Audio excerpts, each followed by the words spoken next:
Welcome to The Pack, your gateway to the world of Patricia Briggs and the Mercyverse, where shifters, vamps, and fae rule. Magic hums just beneath the surface, and danger is always one heartbeat away. Now, let's run with the pack. Here are your hosts.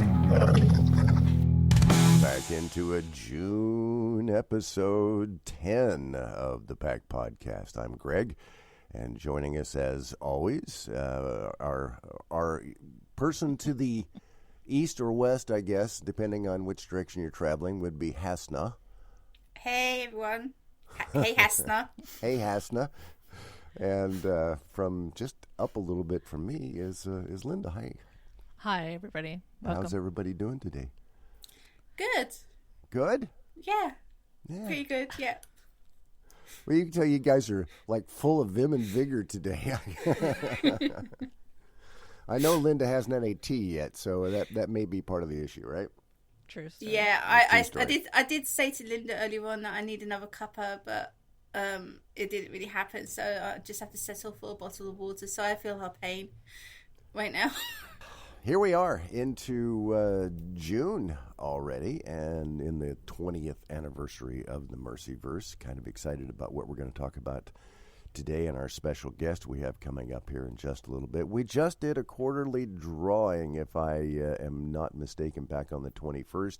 I don't have the winner's name here in front of me at the moment, but be it known that they got their stuff, or they're getting their stuff, and everything is wonderful.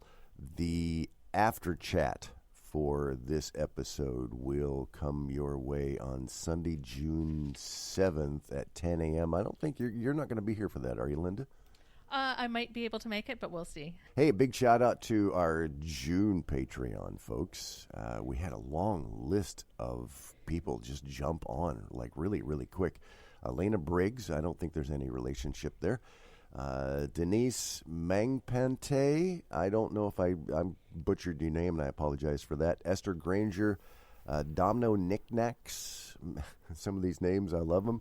Missy Hudson, Abby Ducky, Dorian Washington, Michael Fawn, Mandy Manzano, Austin, and Meredith. Thank you for jumping on to Patreon. We appreciate that. Yeah, welcome, everybody. Yeah, very, very It's so much. good to see this, yeah. Yeah, and we've got some other special things coming up. I know we mentioned this here a while back, and we don't have I have an ARC copy of Patty's last. I think it's the Last Mercy. No, it was the Blind date? Blind Date. Yeah, that Patty has graciously signed, and we are going to be giving that away at some point. So if you're interested in those kind of things, by all means, jump over onto Patreon and get yourself joined up. And with that, I just want to jump into our special guest today. What do you think, guys? Yes, please. Yes. Yes, please. Yes. She is one of those people that does something for a living that I've struggled with my entire life as a voice guy. Radio guy, and I don't know that she's ever done the radio end of it, but she's an actress, she's a producer, she's a writer, and she is the voice of Mercy Thompson. She is Lorelei King. Welcome to the show. Hi, all. Welcome, Lorelei. Hey, Lorelei. Thank you so much. Hi, how are you all? I'm so glad to be here. Glad to have you with us. When did this all start for you? Do you mean the Patricia Briggs series? Yeah, Briggs let's just deal with Patricia Briggs right now, okay? Gosh, I can't remember. It was a long time ago because you just said 20 years, and I was a little bit shocked. I mean, I came in, I think, with the first book, which was Moon Called. So 20 years, yeah. Yeah, 20 years. Yeah, I guess it must be. And I just think of the different studios I've recorded it in. Some aren't there anymore, and it kind of takes me back because I remember the timing was always weird. I live in the UK, and as does Hasna, and there's a slight cultural difference with studios around Christmas. And for some reason, the book's always recorded in that period between Christmas and New Year, which in the U.S., of course, we go back to work. Not here. The country shuts down for 2 weeks. So with those earlier books, that's one of my outstanding memories, was trying to explain getting studio might be a bit tricky. But yeah, so it's been a long time now. Yeah, like, we still can't believe it's like 20 years as well. Like, Yeah. I was talking to Linda about it the other day. I just can't believe it. It still feels like a couple of years ago. Mm-hmm. Yeah, it does. And in some cases, it sort of is just a couple of years ago because you're having to go back and do some re-records now on some books, aren't you? Yeah, this is kind of an interesting thing that happens. It's happened with one or two other authors as well, but when the rights change hands, the new publisher will have the option of either buying the version that I did before for another publisher, or they can record a new one. And sometimes they buy the old version, and sometimes they want to record a new one of their own. I tell you what, especially with older books, I'm really glad to have the opportunity to re-record. Number one, because the technology is so much better now.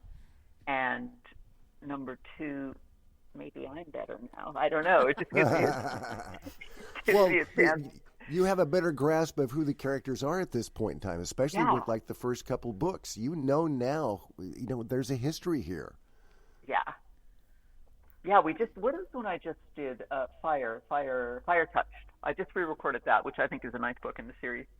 And that was fun, revisiting that. And then I also recently redid Shifting Shadows, which I think is a collection of short stories. I'm not sure I'm the only narrator in that one. I think Coulter is the male narrator now. Right. Yeah. It's interesting you mentioned technology and how technology has changed. I started in the radio business 40-odd years ago when everything had to be done in a studio. And I'm making an assumption here, Lorelei, that you have your own studio in your house at this point. I don't. No. You I still don't? go into studio. No, I'm old school. I like to go into studio. Wow. I mean, I do. I have a setup. I wouldn't want to record a whole book there, if you know what I mean. I can do small things. Yeah. I've done video games and things there, but I wouldn't want to do a whole audiobook. I like having an engineer. I direct myself. I don't need a director, but I do like having an engineer there. It's changed so very, very much in 20 years. It's changed so much in that what we're doing right now. We're recording online, and we never did that before. We always recorded onto a separate recording device of some sort, whether it was magnetic tape or CDs or DVDs, whatever the case happened to be, the media at the time. Cassettes. I can remember recording on cassettes and just absolutely hating it because the quality was so poor. But when you jump into a brand new book, and do you read the whole book first, or do you hit it on the fly? Oh no, I have to. I can't imagine not reading the whole book first, because that way disaster can lie, not always. Just in case there are any surprises. I mean, I could tell you stories. I will not mention some very famous theatrical knights who may have recorded a book without reading it first, and nor had the producer, which was very naughty, and discovering on, chapter 47 that one of the characters had a strong Scottish accent. And Oops. There's always that. I do like to be prepared. It's not just for any surprises that may come up with the characters. It's also, I prepare really well, and it has to do with pronunciations and research. Those things are difficult to do on the fly. If you're going to stop and be looking stuff up, and as I said, I tend to record in studio, so that would be a waste of studio time. So no, I always have. I don't over prepare. I read it once, marking as I go, and then make lists of what I need to research, make character lists. There's a lot of regular characters in this series, so I already know what they sound like. But for any new characters, I have to figure out what they sound like, and I have a number of ways of doing that. So there's a new book coming out, or when they do come to you. Mm-hmm. I'm curious, what's the window that you have? Because are you getting a book the same time the arcs go out? Or you're not getting them during editing? Sometimes they'll send an earlier draft, just if I want to. I prefer to have final, which is usually a tighter time frame. I don't think I've ever. There are some publishers where the manuscript arrives late, and there have been occasions where I've had like 24 or 48 hours to prepare, which is not ideal. with the Patricia Briggs series, I think they're pretty well organized, and I usually have enough time to prepare. I'm just trying to cast my mind back. Yeah, but often they'll send an early version to just give you an idea of what's ahead. Sure. You've done books for a lot of famous authors at this point. Janet Ivanovich, not only Patricia Briggs, but Patricia Cornwell, and Debbie Macomber. I mean, do you, when you get into a new book, do you feel like you're working, the different styles, the different writing styles? Does that change the way you approach a book? Oh, sure. I think you mentioned Janet Ivanovich, who really is one of my absolute favorites to record her writing, because she's so good at dialogue. She's super good at dialogue. But those are very, almost surreal and very funny, and takes a lighter touch. And I can go much broader with the voices. I can be more cartoonish almost with the voices. Whereas with Patricia Briggs, she has a lot of humor, I think, in her writing, but it's more subtle humor. It's more dry humor. And the characters have to be more, even though they themselves are supernatural, I think their voices have to sound more realistic and not go too wild with them. So yeah, it's a good question. I mean, I think you kind of get the hang of each author, and I always want to be true to the author's writing, and to ultimately an audiobook is an interpretation of a writer's writing, much as actors in a play are interpreting a playwright. So there will be whatever I bring to it, but I try to be absolutely faithful to the writer, and I'll often ask if I have questions about how they want something portrayed. And the writers are really interesting. Patty's great because I send off emails via the publisher. And get my answers back always very quickly. She's very organized. And yet there are some authors, a delightful series I recorded for Dorinda Jones, and she's just like, I don't care, do what you want. And so there's that as well. That's your job. My job's to write it. Yours is to do the audiobook. So the writers themselves are different. Some want more control. That's interesting. Yeah, you would think that they would want control. Yeah, but you just kind of cut loose and just go for it. However you present it is, that's interesting. I know you're right. I mean, I'm such a control freak. I would be all over it. But no, most of the writers I've worked for they'll answer any questions I might have if I'm not sure about a character.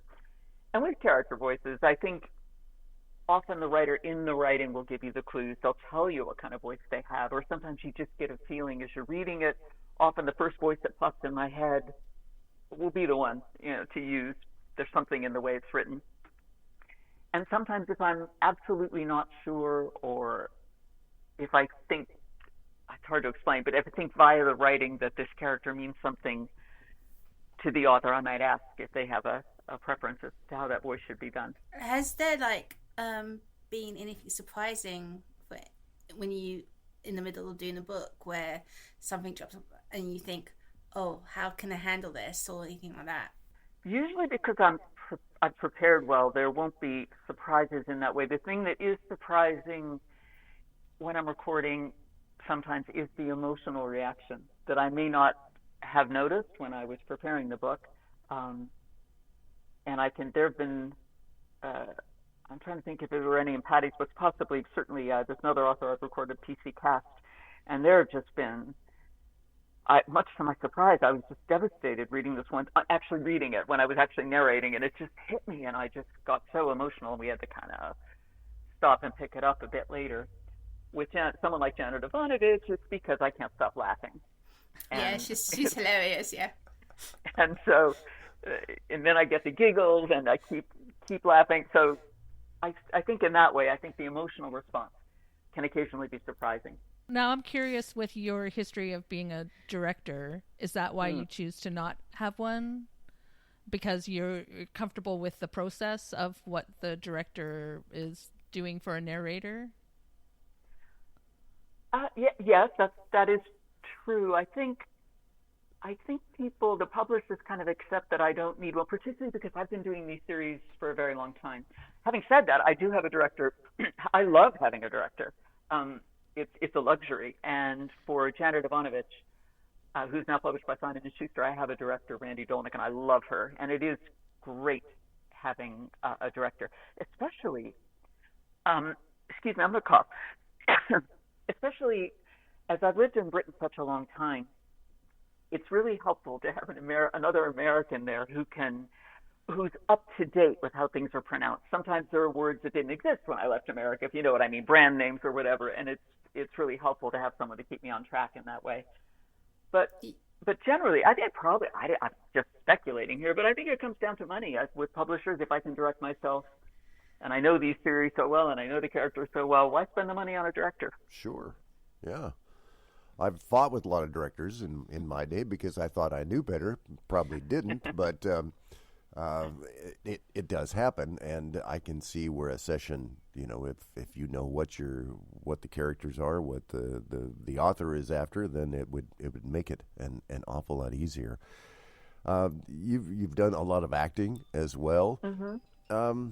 This is one of those things that I've kind of had words off and on with actors and voice people, and I always felt like a radio job was one of the best acting jobs in the world because of trying to create emotion and feeling and happiness and sadness and all those kind of things through a microphone, through the audio medium, and I love the audio medium.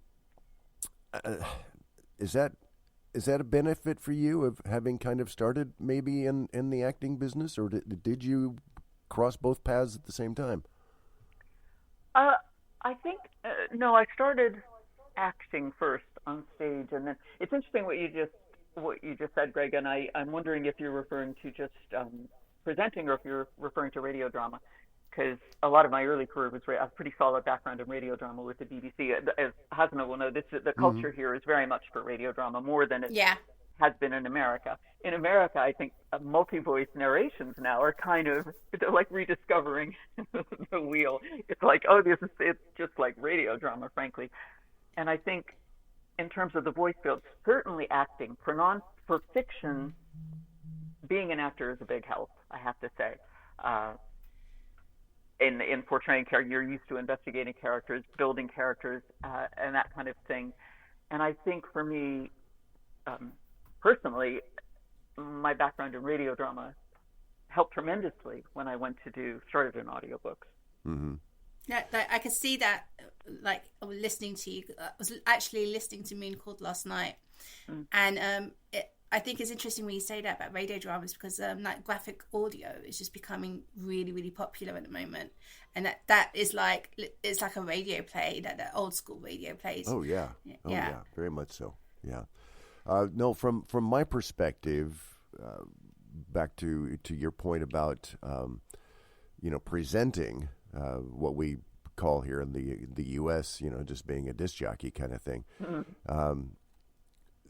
Doing just a straight read on something, the news is this today, here is this senator did this and this senator, whatever the case happens to be.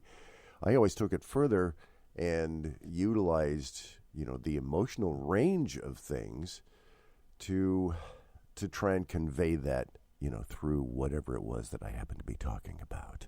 I think that's really important. It's like, because what you are doing or we're doing is like nonfiction narrating, right? It is it's important. Life. You still have to bring those skills to it. I agree with you, to keep it alive and engaging. It's important because, like, at the moment there's this growth of AI, and with AI voice actors, I know, but you need that human connection where it actually express emotions, and you can't get that with AI. And it doesn't matter how much they can act; it just sounds like a robot. Oh, it's terrible! It's terrible. I agree.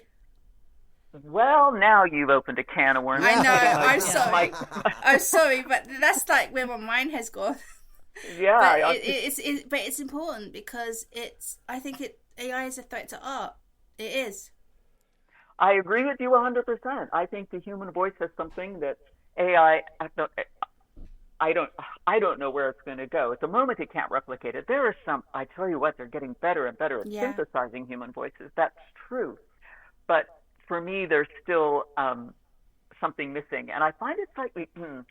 I find it worrying as well for a number of reasons, not just because of what I do and like being pushed out of a job, but also for what people will come to expect. It's kind of like, I don't know if you ever saw, there was this horrible experiment many years ago where they took baby monkeys, they took their mothers away from them and gave them these stuffed toys, and the babies would like run to them with these stuffed toys when they were distressed, and they would cling to them, and they kind of became like their mothers, but they weren't. They were synthetic. They were just false monkeys. And in a way, it's like the more people, they improve synthetic voices, and the more people get, and this is the thing, more that people get accustomed to it and are exposed to it, they will come to accept it. We will come to accept it in the way that we accept a lot of other things that are really subpar, but we're exposed to it all the time and we get used to it. And that is a fear of mine as well, because I do think, I agree with, I think probably everyone in this virtual room, that there is nothing like the human connection of human voice to human being. Yeah, there's no inspiration, there's no creativity. It's just aping something that's already there, and I think eventually it'll just stagnate, because it's like a snake eating itself, where it's just, there's nothing new, there's nothing coming out. I don't think the people behind AI get that. It's just a cost-cutting thing. Oh, yeah, very much. And you know, it's content. We're going to put this content out, and I don't think they ever watch the content, because the content is usually filled with all sorts of images that don't match, and words that aren't spoken correctly or pronounced correctly. I don't understand it. I was hired by a local company here a while back to work on their marketing, and I'd written all the copy. My background is, copywriting, so I did that and started voicing the stuff. And the guy goes, "Why are you doing all this work?" And I'm like, "What do you mean?" He says, "Just have AI write it and AI voice it." And I'm like, "Then what are you paying me for?" Absolutely, I don't understand why they would double up on it. I don't. I think, and this may be controversial, I think that there is a place for synthetic voices, for example, making things accessible that simply are not feasible to do, perhaps academic books, things that will never be commercially viable, or you can never do them efficiently in terms of finance, possibly that kind of thing, or for accessible books for people who can't see. I think there is a place for it, but the danger is if then we come to use it for everything. And the sad fact is, I think the big publishers now, the audio publishers, I have a feeling that they're dabbling, I think, a little bit with AI. I don't think they will use AI until the cost of correcting it, because they do have to correct it, is less than hiring a person. Yeah. And See, now that's depressing. Scary. Yeah. So we're 20 years on into Mercy at this point, this year being 20th anniversary, and there is another new book, Alpha and Omega book, that is coming out this year. When an author sends you a book, is there still the excitement about doing this? You've been doing this for a long time, and I don't want to go down a bad rabbit hole here. Is it such that you get excited about a new project? Oh, yeah. I mean, it depends on the project. I think with writers like Patricia Briggs, Janet Ivanovich, I get very excited, because the fact is I'm a fan. And I like getting a little preview, a sneak preview of the book and things like that. So there is excitement. And the same, I think, is true of if I meet a new author, if I get a new it's kind of exciting to discover a new author. I may not be as excited once I get familiar. What is your favorite character from the Mercy series? Oh, I'm glad you asked that. You know what? And this will bring me on to something else. I have a real soft spot for any European character. I love Stefan, and I love Z. Yay! Yeah, we don't really get a lot of love for Z. He is just so funny. I really love Z, and I have a little sidebar about Z in a minute. And I like any of them, like Elizabeth Marsilia, any of them who have a European accent, because I really love playing in a European accent. I think with Z, there's a German fan who got in touch with Patty about the pronunciation of the German, which was apparently not very good. I will hold up my hand. I do my best with Forvo. And he now, God bless him, I will send him any German that's in it, and he can, because that's a language I don't speak, and he will send me back sound files, and that gives me a lot more confidence. It's made Z even kind of more fun to play with. So I think I love those. I love those European characters. Lorelei, I was going to ask you about the storyteller audiobook. How to be is that's something, because people kept asking you, how do you become an audiobook narrator, and so then you decided to put this together? Yeah, it was because I get asked a lot, on social media. People will send me emails through my website, or they'll contact me via DM and ask, how can I do this? And it's not a small subject. It's not like I can just go, okay, do this and that and you'll be fine. I mean, it's a huge subject, and I finally thought, you know what, I just can't keep trying to give comprehensive answers. So with Ali Muirden, who's one of my favorite directors, superb director, audio director, we wrote it together, and kind of she did it from the more producer, the director side, and I did it from the voiceover side. But yeah, that's why I did it. It's a slim volume, but I just put in. It was a few years ago now, and it doesn't think, as Greg was saying, things have changed, particularly since the pandemic, where home studios are much more common now. And it doesn't cover that aspect of it, but certainly things about voice production, how to prepare a book, all those kind of things, behavior in studio, if you're in studio, and stuff like that. I loved writing it. It was so much fun. Maybe that's what I'm doing wrong. Maybe I should get your book and get I more think you work could be a that good way. narrator. Yeah. You think I could be? Yeah. Do I have a future in this business? I think You've so. got a great voice, Greg. I You mean, think I'm so? surprised. Have you not narrated books? Yeah. I have narrated a book, and Okay. it was a challenge because it was about 1,200 pages of Middle Eastern accents, which I don't do very well.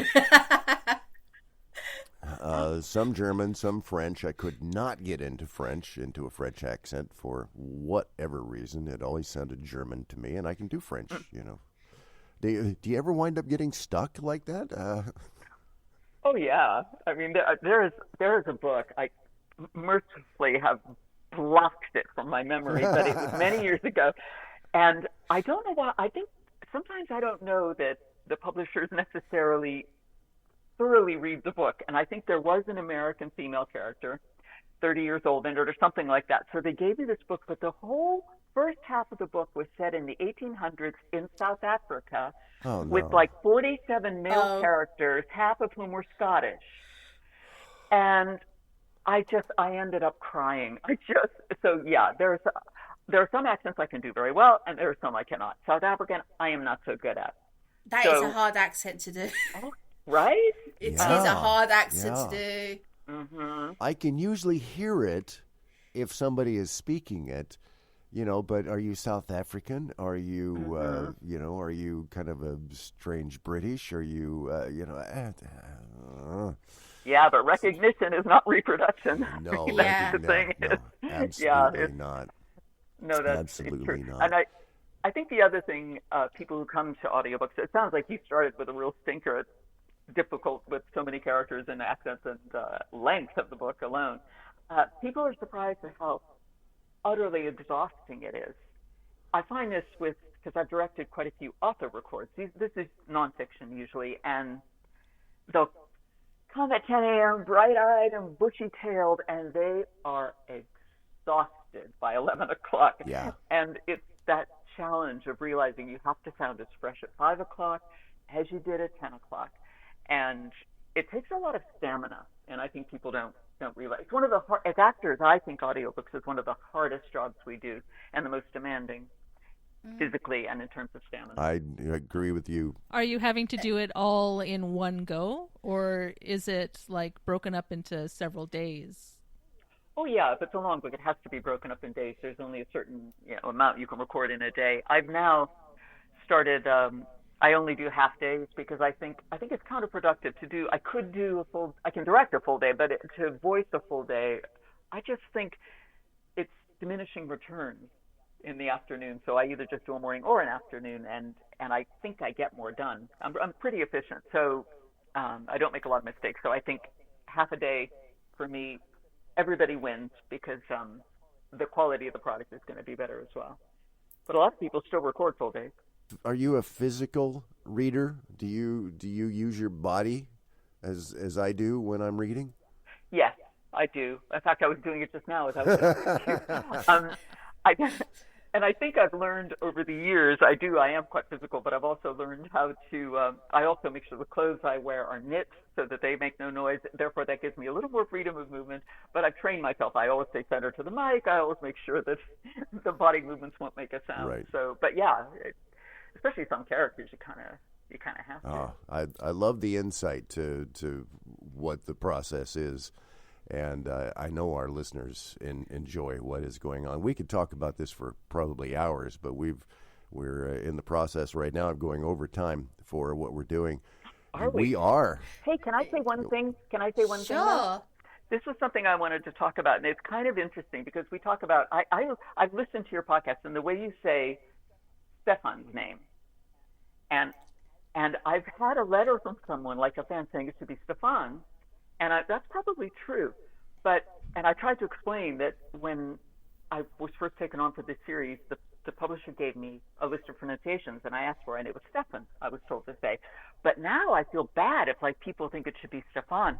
So I'm wondering if next time I should start fudging and say Stefan. If I can try to fudge it a little bit. Yeah.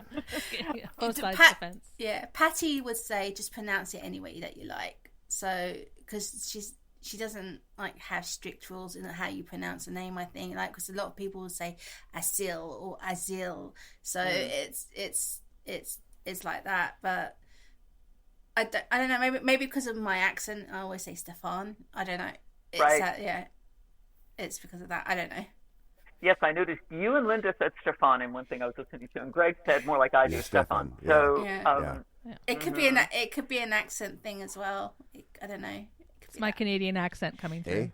Yeah. That's right.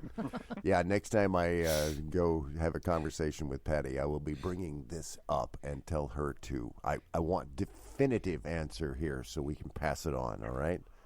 Oh, God, if it's not what I'm doing, but I try to explain to this. We just have to re-record everything. No, the trouble is, I've established it now. That's the trouble. Once you establish something, it's very, very it's hard. But I think I could cheat it, as I say, by doing Stefan, because I tend to say Stefan, very curled up at the end, but I could say Stefan, like Greg does. I might do that. That's almost You the do same. know he has a Scottish accent, right? Oh, stop it. That's right. He's got, or he could have a Glasgow accent. A which accent? A Glasgow accent. Oh, no, stop it. No, it's not his accent. I don't mind the Irish accent. That's over our heads. Sure. Google Rabsy Nesbitt. That's all I'm going to say. or Google a Geordie accent. That's the harder. There you go. Yeah. Do you know what? I love a Geordie accent. I love it too, but it's hard to reproduce. It is. You guys are getting in the weeds now. You really are. Yeah, we're getting in the weeds. Sorry. Into the weeds. Lorelei King joining us to talk about voicing the Mercy verse, versing the Moisey voice. Something, I don't know. It's all foreign to me at this point. Lorelei, you've done such a nice job with the books, and I know that it brings the characters to life. And we just have to say, thank you very much for the job that you've done. Yeah, I know a lot of people take your name as synonymous with the Mercyverse, with the audiobooks. Yes. So, yeah, we're big fans. I was so happy when they were finally available in the UK. It was geo restrictions in the beginning, and then so I was so glad because I think there was a couple of books that weren't available.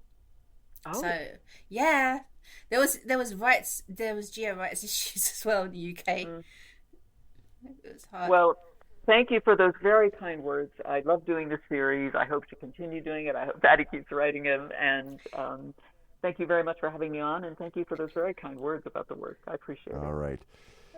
Patty's actually starting to work on the next Mercy book. So We'll keep you posted on that. That's the plan. Yeah, do. If you get any inside info. Yeah, we will. All right, Lorelei King joining us. Thanks for your time, Linda. As always, real quick here before we let everybody go, I want to remind you about the after chat. Sunday, June 7th at 10 a.m. We'll be talking about this, and we'll hear all sorts of things probably about Lorelei's reading and in the after chat. In fact, we might invite Lorelei to join us for the after chat at some point. Yeah, we can do that. We'll talk about that. And pop over to Patreon and check out the different levels there. And we have more fun coming up for the 20th anniversary of the Mercyverse. And with that, I think that's about to end things. Linda, as always, it's wonderful. Yeah, bye everyone. Hasna? Bye everyone. Bye, Bye, Lorelei. All right, we'll see you Thank next you so time. much.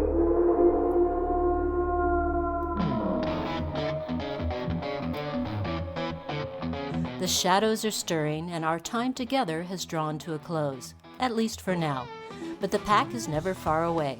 When the moon rises again, we'll be here waiting. Thanks for running with the pack. The Pack Podcast is a Grail Productions show. Copyright 2026. Hearog Incorporated. All rights reserved.